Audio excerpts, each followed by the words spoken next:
नमस्कार। उत्तर प्रदेश और उत्तराखंड बुलेटिन की खबरों के साथ मैं हूं अभिनव सक्सेना। प्रदेश में लगातार बढ़ रहे कोरोना से जहां लोगों की जिंदगी बैन हो गई है, वहीं उनके इलाज के लिए इस्तेमाल होने वाली ऑक्सीजन की कालाबाजारी कानपुर में जोरों शोरों से हो रही है। जहां एक तरफ मरीजों के लिए ऑक्सीजन नहीं मिल रही है तो कुछ लोग उसकी कालाबाजारी कर मोटी रकम कमाने में लगे हुए हैं। ऑक्सीजन सिलेंडर की कालाबाजारी की सूचना पर पुलिस छापेमारी कर मौके से एक व्यक्ति को गिरफ्तार कर लिया है। वहीं 50 भरे और 25 खाली सिलेंडर भी बरामद किए गए हैं।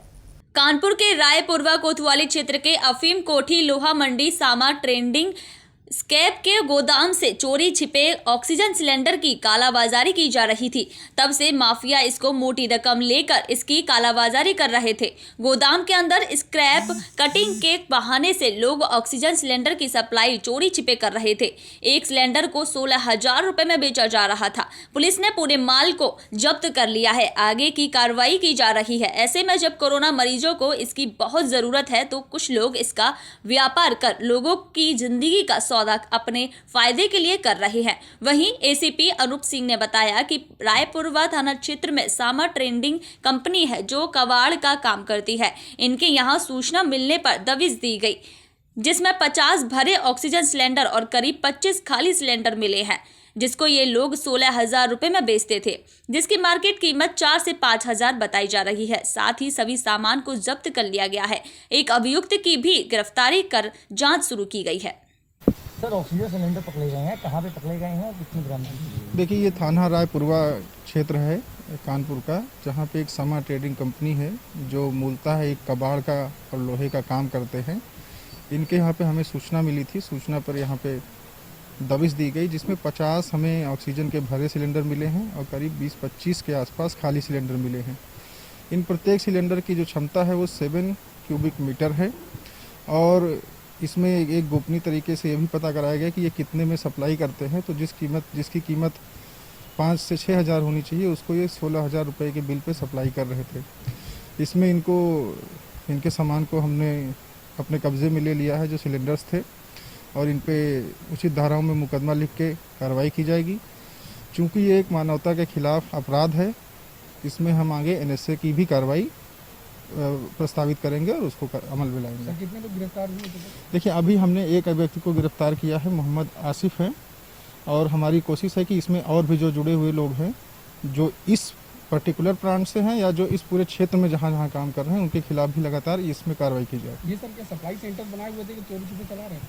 देखिए, इनको जो ये सिलेंडर थे, ये कमर्शियल यूज के मेडिकल सिलेंडर जो हैं, जिनका कमर्शियल में यूज नहीं होना चाहिए, ऐसे कठिन समय में जब लोगों को सिलेंडर की कमी है तो कालाबाजारी करके उसको ये यहाँ पे इस्तेमाल कर रहे थे। ये क्या कटर के इस्तेमाल कर रहे थे कि कहीं सप्लाई भी कर? नहीं, देखिए, हमें जितनी बड़ी मात्रा में इसकी बरामदगी हुई है, निश्चित रूप से ये इसको सप्लाई कर रहे थे। लोगों को व्यक्तिगत रूप से उपलब्ध करा रहे थे जिनको ज़रूरत होती थी, लेकिन वो उसके लिए तिगुना और चौगुना दाम लेते थे। इसमें सर और कोई भी सिंडिकेट नहीं साथ में? देखिए, उस सब बारे में हम लोग जाँच कर रहे हैं। जैसे ही और हमें पता चलेगा आपको अवगत कराएंगे। एक सिलेंडर कितने का?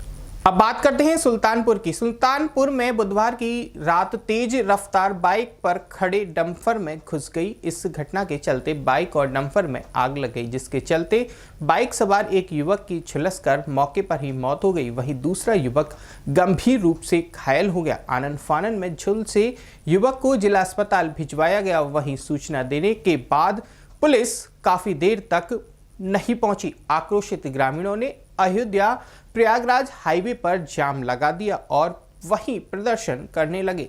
दरअसल ये मामला कुड़ेभार थाना क्षेत्र के विधायक नगर चौराहे के पास का है, जहां निर्माणाधीन पूर्वांचल एक्सप्रेस वे में लगे एक डंपर में पीछे से आ रही बाइक अंदर घुस गई, जिसके बाद बाइक और डंपर धू कर जल उठे। इस घटना में बाइक सवार सुरेंद्र जायसवाल की मौके पर ही जलकर मौत हो गई।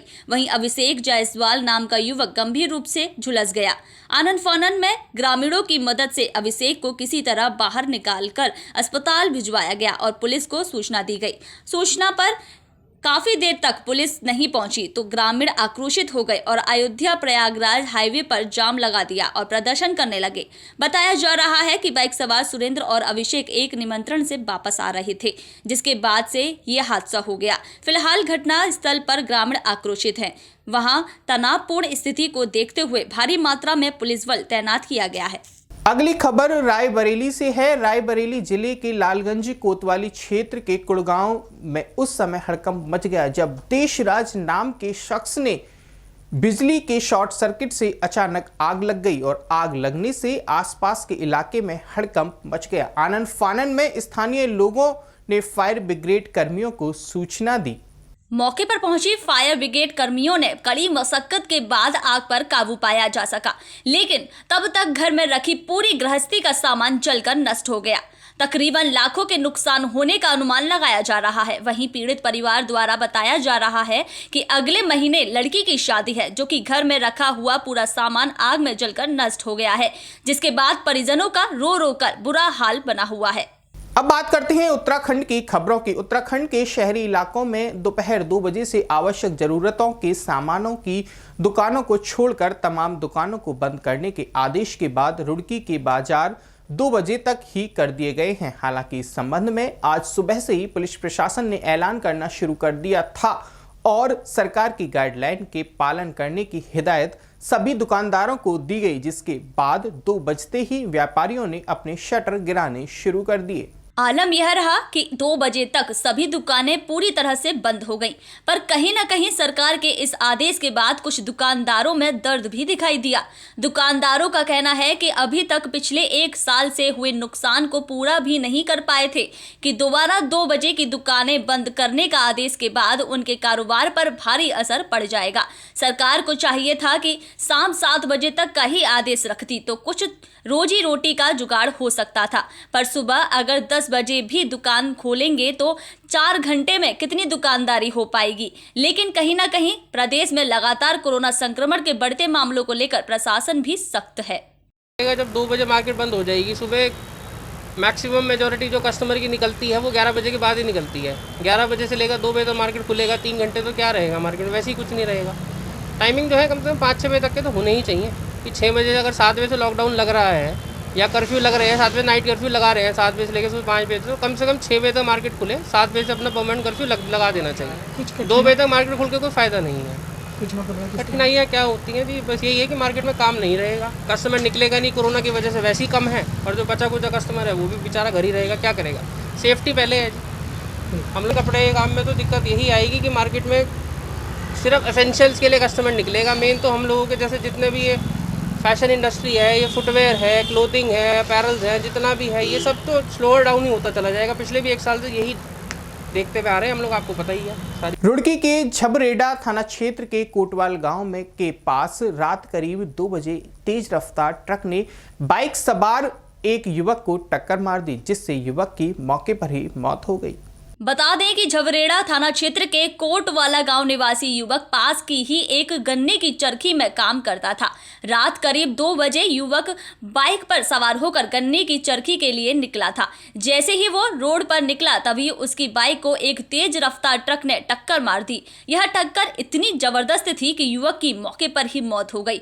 टक्कर मारते ही ट्रक चालक ने भागने का प्रयास किया, लेकिन ग्रामीणों ने उसे पकड़ लिया, जिसके बाद पुलिस को सूचना दी गई। सूचना पर पहुंची पुलिस ने मृतक के सबको पोस्टमार्टम के लिए सिविल अस्पताल भेज दिया और ट्रक को अपने कब्जे में लेकर ट्रक चालक को गिरफ्तार कर लिया। हम सब कोटवाला आलमपुर से हैं। ये लड़का चरखी में काम करता था, जो कोल्हू होता है गन्ने का। इसमें रात की पाली ख़त्म करके सुबह अपने घर के लिए निकला था बाइक से।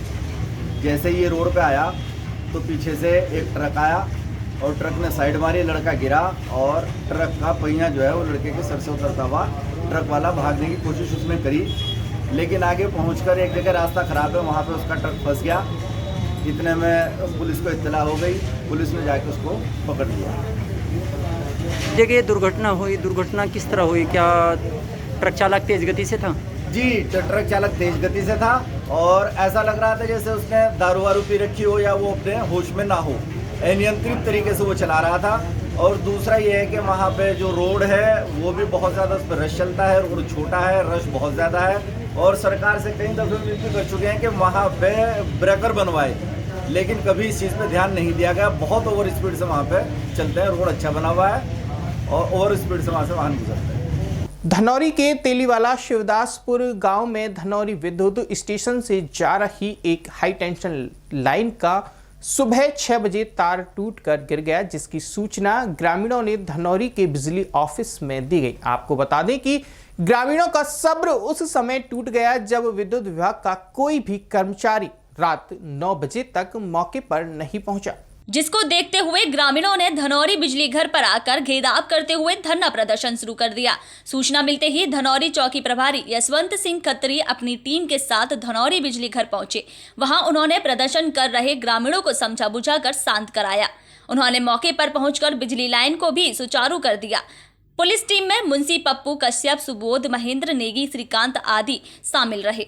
वाले में सुबह 6 बजे से फॉल्ट हुआ है, छोटा फॉल्ट के अनुसार लैंडमैन 2 वर्कर गए वहाँ पर, वो देखते हुए वे चुपचाप वहाँ से निकल आए।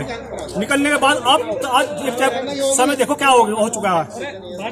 अब तक कोई उसकी कार्रवाई नहीं हुई, कार्रवाई नहीं हुई। क्यों नहीं कार्रवाई? क्यों नहीं कार्रवाई?